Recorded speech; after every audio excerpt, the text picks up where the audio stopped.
ঐতিহ্য, 9 বছর জাতীয় পার্টি এই দেশ স্বাধীন করতে, আর সেই পার্টির নেতাকর্মী হয়ে আমরা এখন রিস্কায় পার্টি অফিসে আসতে হয়। তাহলে দেশে বৈষম্য কারা সৃষ্টি করেছে? জাতীয় পার্টি বৈষম্য সৃষ্টি করেছে, নাকি যাদের পকেটে 1 টাকা ছিল না তারা 100 গাড়ি পর নিয়ে তাদের এলাকায় নির্বাচনী প্রচারণা করে তারা এ দেশে বৈষম্য সৃষ্টি করেছে? এটা আমরা মনে রাখতে হবে। এখন থেকে যে আমাদের জাতীয় পার্টির উপর বৈষম্য সৃষ্টি করবে আমরা তাদের বিরুদ্ধে রুখে দাঁড়াবো।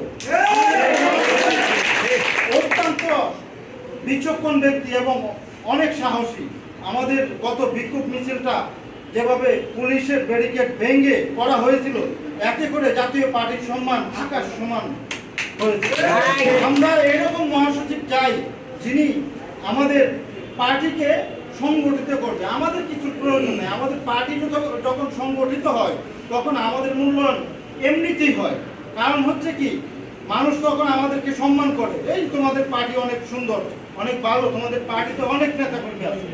আমি আশা করব আমাদের মাননীয় মহাসচিব, আমাদের জাতীয় পার্টির কেন্দ্রীয় কমিটির আহ্বায়ক জাকির হোসেন মৃধা এবং সদস্য সচিব সাবেক ছাত্রনেতা মোড়ল জিয়াউর রহমানকে জাতীয় পার্টির কেন্দ্রীয় কমিটির ভালো একটা অবস্থানে রাখবেন এবং আমরা সেটা দেখতে চাই।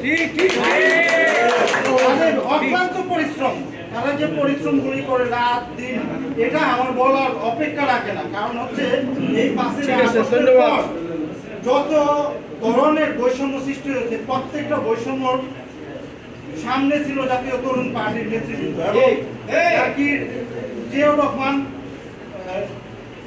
জাকির হোসেন মৃধার নেতৃত্বে এবং সাবেক ছাত্রনেতা জিয়াউর রহমান জিয়ার নেতৃত্বে সবাই ঐক্যবদ্ধ আছে।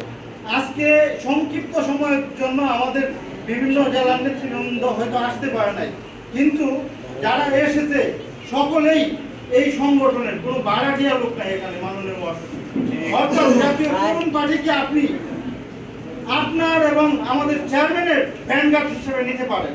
কারণ জাতীয় তরুণ পার্টি যারা করে প্রত্যেকেই সাহসী, প্রত্যেকের মেধা, শক্তি এবং সাবেক ছাত্র রাজনীতির যে চিন্তা ভাবনা আছে সেটা দিয়ে জাতীয় পার্টিকে আরো উন্নত পর্যায়ে নিয়ে যেতে পারবে, এটা আমি বিশ্বাস করি।